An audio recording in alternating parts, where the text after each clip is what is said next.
반갑습니다. 송지준입니다. 시간이 가면 갈수록 이재명 대표에 대한 사법 리스크가 점점 더 현실화가 되고 있는데요. 이재명 대표에 대한 사법 리스크가 현실화가 되면서 이재명 대표 본인 스스로도 이 정신적으로나 또 감정적으로 절제를 못하고 자제력을 잃는 그런 모습을 보여주고 있는 것 같습니다. 이런 모습 같은 경우는 지금까지 이재명 대표와는 사뭇 다른 모습이 있죠.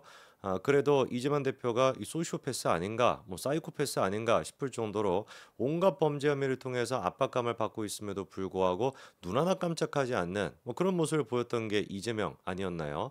근데 최근 들어가지고 쓰고 있는 표현, 쓰고 있는 단어를 들어보면은 분명히 이재명 대표가 자제력을 잃어가고 있다. 그만큼이나 거꾸로 얘기해서 뭐 이재명이가 인간이 되고 있다라는 뜻보다도 이재명의 사법 리스크가 더 현실화가 됐다라고 보는 게 맞겠죠. 첫 번째 일단 최근에 논란이 됐던 게 이른바 애완견 발언입니다. 언론을 상대로 해가지고 이재명 대표가 애완견처럼 검찰이 주는 것만 그냥 받아 적는다. 뭐 이런 식으로 굉장히 노골적으로 비난했죠. 구체적인 워딩이 뭐 이랬습니다. 검찰이 조작하면 언론은 애완견처럼 왜곡 조작, 쌍방울 대북 송금은 희대의 조작 사건으로 밝혀질 것이다. 이렇게 얘기했습니다. 마치 그러니까 검찰이 지금 사건을 조작하고 있다라고 하는 것도 단정적으로 얘기하는 것이고 거기에다가 언론이 똑같이 조작을 하고 있다. 이런 식으로 지금 매도하고 있는 것이죠. 물론 뭐 저는 개인적으로 애완견 뭐 이런 표현이 나온 거에 대해 가지고 그렇게만 놀라진 않았습니다. 이재명이니까 이재명 뭐 뭐든지 다 할 수 있는 거 아니겠습니까? 근데 놀랐던 거는 이 발언에 대해 가지고 그 이후에 민주당이 당적인 차원으로 이거를 해명하고 있는 방식 그리고 그게 논란이 되고 난 뒤에 개딸을 자처하고 있는 민주당의 이재명과 쫄개들이 보여주고 있는 모습 이런 모습들이 더 충격적이었거든요. 일단 민주당 같은 경우는 당적인 차원에서 이렇게 항변했습니다. 검찰의 애완견, 언론이 애완견이다라고 하는 발언이 언론학 용어를 인용한 항변이다 이렇게 얘기합니다. 그러니까 애완견이라고 비난한 것이 전문적인 어떤 언론학적인 학문적인 어떤 용어다라는 것인데 이게 무슨 뭐 개떡 같은 소린가 싶으시죠? 자 일단 그 구체적인 워딩을 좀 보니까요. 첫 번째 저희 사진 한 가지 좀 띄워주시면은 이번에 이해식이 나와가지고 다음 같은 얘기를 했습니다. 언론학에서 널리 공인되는 와치도 그러니까 이제 감시견, 랩도, 애완견이라고 하는 공식 용어를 인용해가지고 항변한 것이다. 이게 지금 이해식의 공식적인 발언입니다. 기가 막히죠. 이게 지금 민주당의 어떤 당적인 차원에서 나오고 있는 지금 발언이에요. 어? 언론들을 기자들을 상대로 해가지고 애완견이다 이렇게 얘기하고 난 뒤에 야 이거 봐봐라 전문 용어 중에 애완견이라고 하는 표현이 이게 지금 말입니까 무슨 뭐 방구입니까 이거 무슨 뭐 제가 뭐 항변을 하거나 무슨 뭐 이거 뭐 반박을 할 만한 그런 어떤 생각도 들지 않아요. 근데 가만히 생각해 보니까 이런 식의 어떤 민주당의 궤변이 한두 번 있었던 게 아니죠. 과거에도 마찬가지로 비슷한 논란이 있었습니다. 김승원 의원 여러분 기억나시죠 그렇죠? 김승원 의원이 그때 국회의장을 상대로 해가지고 어떤 표현을 썼습니까? 사진 그 다음 거 하나 좀 띄워주시면은요. 그때 이제 김승원이 했던 표현이 GSGG라고 하는 표현이었어요. 저게 이제 우리가 한국어 욕 중에 개로 시작해가지고 뭐라고 한 다음에 이제 끼라고 끝나는 그 이제 그 표현이 있지 않습니까? 누가 보든지 간에 GSGG가 그 뜻으로 써놓고서는 나중에 그거를 뭐 반박한다라는 식으로 그거에 대해 가지고 이제 뭐 항변을 하면서 뭐라고 얘기했습니까?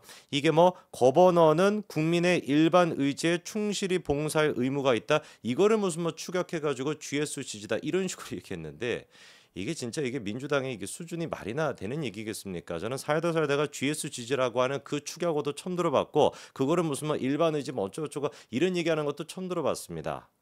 만약에 뭐 예전에 그 사진 내려주셔도 되고요. 예전에 이제 뭐 루소 같은 사람이 뭐 일반 의지나 뭐 이런 얘기 많이 했는데 그 루소조차도 자기의 일반 의지가 이렇게 쓰일 거라고는 예상은 못했을 것 같아요.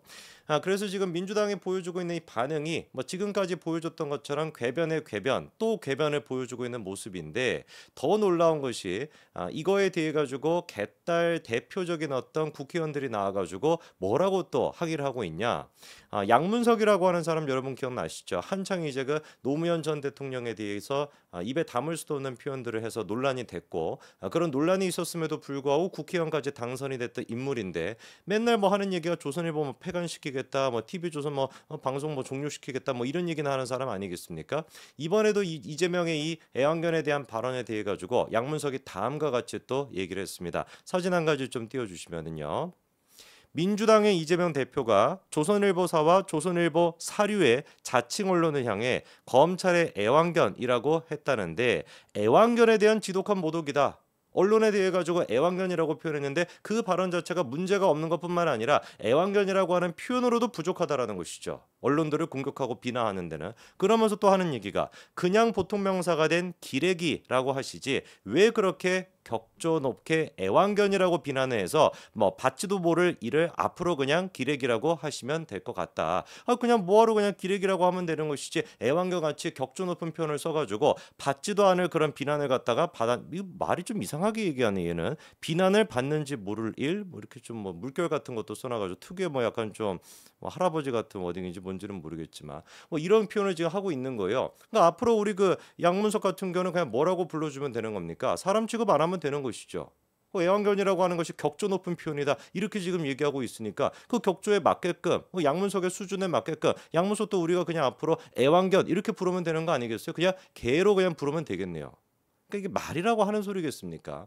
처음에 그래가지고 이재명 대표가 애완견이라고 하는 표현을 썼을 때 이 부분에 대해서 그냥 민주당도 그냥 가만히 있든지 아예 그냥 평상시에 했던 것처럼 가만히 있든지 그게 아니라고 한다면 그냥 그래도 조금 흥분해가지고 말이 잘못 나왔다라고 얘기하든지 이렇게 얘기하는 것도 아니고 말도 안 되는 궤변을 늘어놓다 보니까 사건이 더 커지게 되는 겁니다. 아예 그래서 이번에 누구까지 나서가지고 이 발언에 대해서 비판하고 있냐. 한국기자협회, 전국언론노동조합, 방송기자연합회 대표적으로 어떻게 분류가 되는 겁니까? 민주당 쪽의 어떤 기관지나 민주당 쪽의 어떤 단체다라고 분류가 되는 이 연합회조차도 한 목소리를 지금 내고 있는 거예요. 이거는 당연히 사과를 해야 된다. 망언을 사과해야 된다. 이렇게 얘기하고 있습니다. 물론 워낙에 이제 민주당 쪽에 편향이 돼 있다 보니까 이 발언에 대해 가지고 애완견 발언에 대해서 사과하십시오라고 하면서도 뒤에다가 뭐라고 또 덧붙이고 있냐. 이번 사안을 계기로 언론도 검찰 기소 전 단계의 수사기관에서 나온 정보를 철저하게 검증하고 다양한 이해 당사자의 관점을 반영해서 유죄 추정 보도를 치우치지 않도록 성찰해야 된다. 그런 얘기가 뭐하러 필요합니까?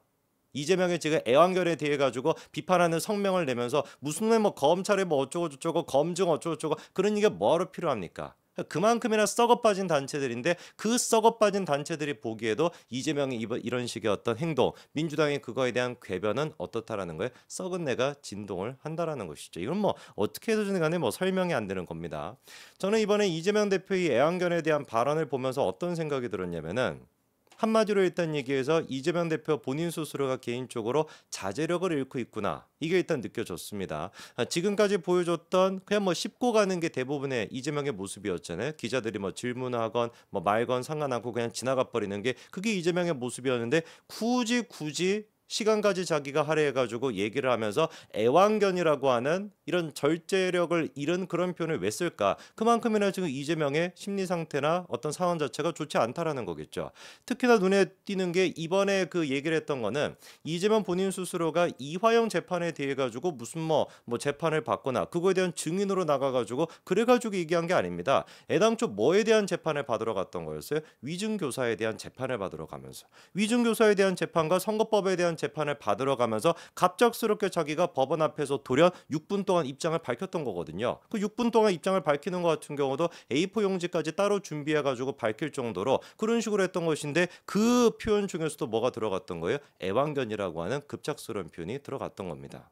저는 그래서 이번에 이재명 대표가 자제력을 잃게 되는 가장 근본적인 원인이 심적으로 굉장히 스트레스를 받을 수밖에 없을 겁니다. 선거법 위반으로 재판을 받으러 간다라는 것만으로도 이재명 대표가 자제력을 잃을 수밖에 없겠죠. 왜? 선거법 위반 같은 경우는 굉장히 빠르게 1심 재판 결과가 나올 가능성이 높습니다. 아예 그 높은 수준이 아니라 이미 뭐 확정이 됐죠. 재판부가 정확하게 뭐라고 했습니까? 8월 초에 1심 재판이 마무리가 될 거라고. 그래서 6월 말까지는 증인신문을 끝마치고 7월 중에 서중 조사를 마무리하는 등 대부분의 절차들이 7월쯤 가면 끝나게 되고 8월 초가 된다면 1심 재판 결과가 나올 거라고 이미 재판부가 밝힌 상태입니다. 이 선거법 문제 같은 경우는 대법원 확정 판결까지 받게 된다면 사실 1심 같은 경우도 한 6개월 내에 원래 나왔어야 되는 게 원칙인데 그럼 뭐 시간을 조금 끌었다라고 할지라도 올해 내에 일단 선거법 1심에 대한 재판 결과가 나오게 된다면 2심 재판 결과도 내년에는 당연히 나올 수밖에 없을 것이고 대법원 판결 같은 경우도 그 이듬해 나올 수밖에 없을 겁니다. 그리고 선거법이 확정이 되게 된다면 이재명 대표는 어떻게 돼요? 국회의원직을 상실하게 될 것이고 국회의원직을 상실하게 되는 순간 수많은 재판 혐의에 대해 가지고 불체포 특권이 됐거나 이런 것들을 모든 것들을 상실해 가지고 바로 아마 구속이 될 거고 그것뿐만 아니라 대선에 나가는 것 또한 마찬가지로 물거품이 되게 됩니다. 당연히 그 선거법으로서 대법 확정 판결을 받게 되면은 피선거권이 박탈이 되니까요. 그것뿐만 아니라 민주당은 또 어떻게 해야 됩니까? 지난 대선 기간 동안에 보존받았던 선거 비용 440억 가까이 되는 그 비용을 전부 다 민주당은 또 토해내야 됩니다. 한마디로 진짜 돗자리 깔고 지금 여의도 그 땅바닥에 지금 뒹굴어야 되는 그런 상태인 것이죠. 그렇게 뒹구실 때 앞으로 누구 데리고 가면 되겠어요? 양문석 데리고 가면 되겠네요. 애완견 노릇을 잘해줄 테니까. 원래 그 강아지들이 그 땅바닥에서 노는 거 좋아하지 않습니까? 살다 살다가 진짜 이재명 대표 야당 대표 입에서 언론인들을 상대로 해서 애완견이라고 하는 표현을 쓰는 것까지도 듣게 되는 그런 지경에 처했습니다. 그 부분에 대해서 사과를 해도 모자랄 판인데 민주당이 단체로 나서가지고 실성을 한 사람처럼 말도 안 되는 궤변을 늘어놓고 있고 양문석 같은 경우는 한술 더 떠가지고 그 정도는 괜찮은 표현이다. 아니 격조 높은 표현이다. 라는 얘기까지 하는 지경을 우리가 목도하고 있습니다. 언제까지 이재명 대표가 이렇게 그리고 또 민주당이 설치는 꼴을 보고 있어야 될까요? 하루빨리 정말 사법부는 이재명 대표에 대한 1심 재판 결과 그리고 대법 확정 판결까지 빠르게 내려주시기 바랍니다. 여기까지 말씀드리겠습니다. 감사합니다.